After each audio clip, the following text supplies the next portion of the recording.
Hey, welcome to Cow-Free Kicks and a big Merry Christmas to everyone that's watching. I want to say a massive thank you to everyone that showed support to the channel over the past year, and again a massive thank you to everyone that subscribed to the channel so far. If you haven't subscribed, just take 2 seconds to click that subscribe button below. Also give the video a thumbs up if you like it and drop any comments. If you do subscribe to the video, you will get 2 things. Firstly, you'll get entered into any future sneaker giveaways that are done on the channel, and only subscribers can win in future sneaker giveaways. And also, if you click the little notification bell, you'll get a notification every time a video drops on the channel. Now then, let's move this swiftly on to this fresh new drop from Adidas. It is the ADIDAS ZX 750 HD.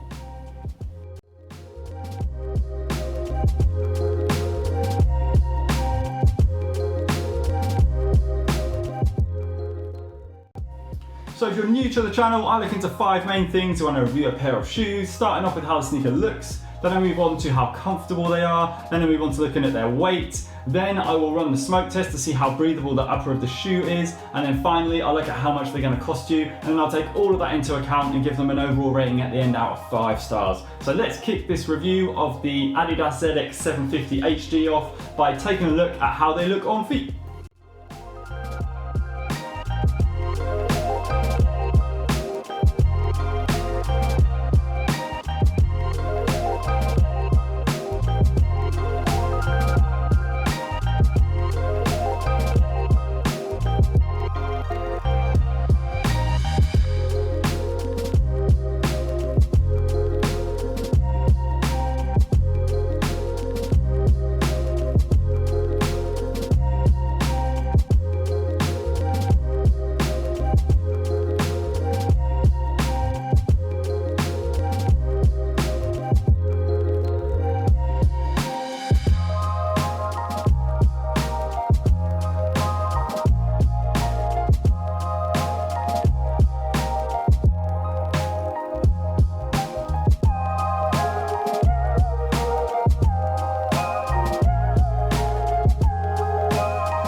I'm a sucker for old school running silhouettes, and I'm a sucker for this shoe as well. I love the way it looks on feet. I've always been a big fan of the ZX series from Adidas. There are so many different variations of the ZX series out there. They can include variations to the upper or the midsole. This is a ZX 750. It's been around for years. But normally ZX 750s have leather, suede or nubuck overlays. But what Adidas have done with the ZX 750 HD is they've made this with a full synthetic textile upper, and it's an all-in-one synthetic textile upper that runs all the way around the sneaker. You've got very subtle plastic detailing on it here around the toe, runs around to the side of the sneaker with the branding for the shoe there, ZX 750 HD. That branding again appears on the tongue here. You've got the Adidas branding on the tongue as well, and if you lift the tongue up there, you've got just that very basic Adidas insole branding. You've got the 3 stripes on both sides of the shoe. You've got a white midsole with a slight black variation here, which is the sole of the sneaker riding up over the white midsole. The sole of the sneaker is very basic with this wave effect, but feels very rugged underhand. The top of the sneaker is very soft. The one thing I'm not too much of a fan of is when you turn the sneaker to the back. Now, I'm not a huge fan of this shiny plastic heel cup. I don't like shiny things on sneakers. I think they make them look cheap. And again, here, normally on the heel cup of an Adidas or Nike or really any trainer, you'd expect to see the branding here. There's a very small amount of Adidas branding here, but it's very subtle. I'd expect to see that here on this white space. So I feel it looks a little bit blank and vacant at the back.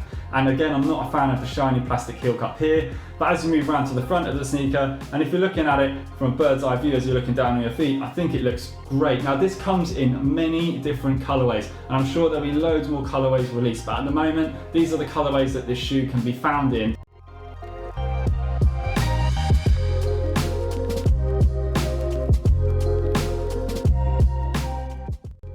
Now moving on to their comfort, I'm going to run the curb test now, which is actually on the step outside my back door because I couldn't get out and about to do this sneaker review today.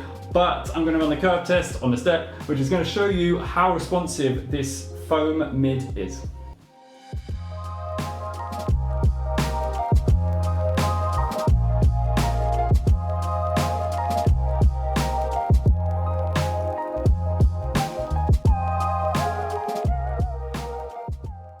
So there was a bit of give in this white foam midsole here. To the touch, it is very tough. And it did feel a little bit tough underfoot. Even though there was some give, it pinged back straight away. And if I try and bend the sneaker here, it's quite difficult to get it to that point. So that does show that even though they are responsive, it is quite a tough fit underfoot. Now they are bang on perfect fit, to be honest. When I slip my foot in these, they do fit perfectly and they are comfortable. What they've got here, even though they've got this perforated mesh upper here, underneath that perforated mesh upper is a full sock-like liner on this shoe that's very soft, all the way from the back of the shoe all the way to the toe. And it does make it feel very soft when you're in there and very comfortable. But they're not the most responsive midsoles that you're gonna get out there because they are quite a basic technology. Now I wanna move on to pop these on the scales to show you how much they weigh.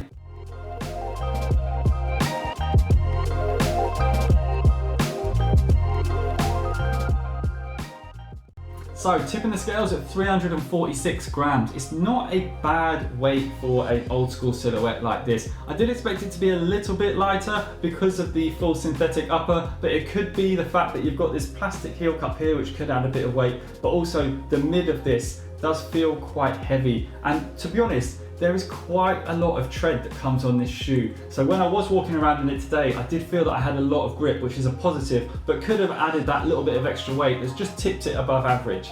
Now I want to move on to the smoke test, where I'm going to pump this full of smoke so you can see how breathable this sock-lined upper is.